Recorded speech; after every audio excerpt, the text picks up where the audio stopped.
Based on real event, the 1960 U-2 spy plane incident imagine soaring 70,000 feet above the Earth, peering into the heart of the Soviet Union with cameras that could read a license plate from the sky. But on May 1, 1960, this American technological marvel met its match, sparking a diplomatic firestorm that nearly ignited World War III. This is the story of the U-2 incident, where US superiority in the skies clashed with Soviet missiles, exposing the fragile balance of the Cold War.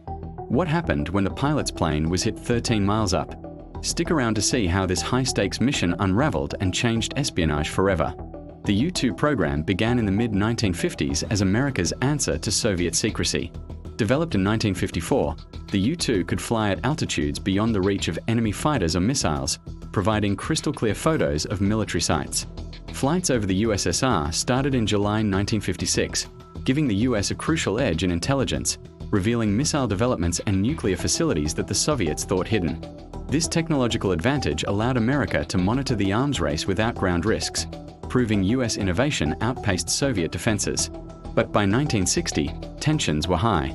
President Eisenhower and Soviet Premier Khrushchev had met in 1959, fostering a spirit of Camp David for potential peace. Yet, the US needed one more flight before a Paris summit. On May 1, 1960, Francis Gary Powers, a seasoned CIA pilot, took off from Peshawar, Pakistan, on Mission Grand Slam. His targets, the Baikonur and Plesetsk cosmodromes, key Soviet space and missile sites. The plane was set to land in Bodo, Norway, after crossing thousands of miles of enemy territory. Would the Soviets detect the intruder? Turning point 1, the shoot down. As Powers flew over the Ural Mountains near Sverdlovsk, Soviet radar locked on.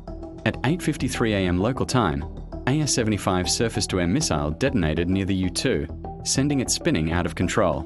Powers ejected at 15,000 feet, parachuting into Soviet hands. Captured immediately, he was interrogated by the KGB. Meanwhile, a Soviet MiG-19 was accidentally downed by friendly fire from the missile barrage, killing pilot Sergei Safronov. This pattern interrupt, a high-tech spycraft felled by a ground missile, marked the end of U-2 invincibility. The Soviets had finally caught up, detecting and destroying the untouchable plane. Back in Washington, alarm bells rang when Powers didn't arrive in Norway. Assuming the plane and pilot were lost, the US released a cover story on May 5th. A NASA weather research plane had gone missing near Turkey due to oxygen issues. They even painted a U-2 with NASA markings for the press. This deception aimed to protect the program's secrecy, highlighting America's strategic edge in misinformation. But the Soviets had the wreckage and Powers alive, turning the tables. Turning point 2, the revelation.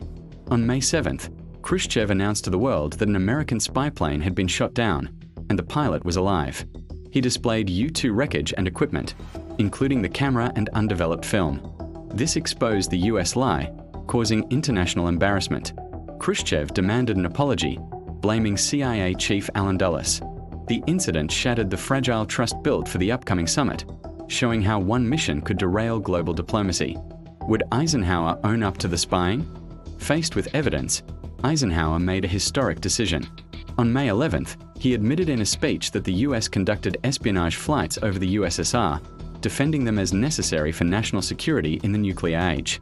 This was the first time a US president publicly acknowledged spying, underscoring America's bold intelligence strategy that kept the Soviets in check. But it fueled Khrushchev's rage, setting the stage for confrontation. Eisenhower stood firm, refusing to apologize but halting flights to salvage peace talks. Turning point 3, the summit collapse. The Paris summit opened on May 16th, but Khrushchev stormed in, condemning US aggression and demanding Eisenhower punish those responsible. When Eisenhower refused, Khrushchev walked out, canceling the talks. This diplomatic meltdown highlighted the Cold War's volatility, where technological superiority could backfire into crisis. The incident also strained US-Pakistan relations, as the Soviets threatened the launch base. Powers' ordeal continued. On August 19, 1960, he was convicted of espionage in a Moscow show trial, sentenced to 3 years in prison and 7 in labor camps. But on February 10, 1962, he was exchanged for Soviet spy Rudolf Abel on Berlin's Glienicke Bridge. This swap demonstrated American resolve to recover its own, even in defeat. The U-2 incident's payoff was profound. It ended overflights but accelerated US spy satellite programs like Corona, ensuring continued technological dominance without pilot risks. America's advantage shifted from planes to space, paving the way for future superiority. Yet, it nearly sparked nuclear war, reminding us of the razor's edge both superpowers walked. The Soviets' victory was short-lived. US innovation adapted quickly. Was the U-2 program's intelligence worth the diplomatic disaster? Comment below. Did it prevent worse conflicts or escalate them? If you enjoyed this dive into Cold War skies, like, subscribe, and share for more declassified history. Next time, uncover how the Bay of Pigs exposed CIA limits in Cuba.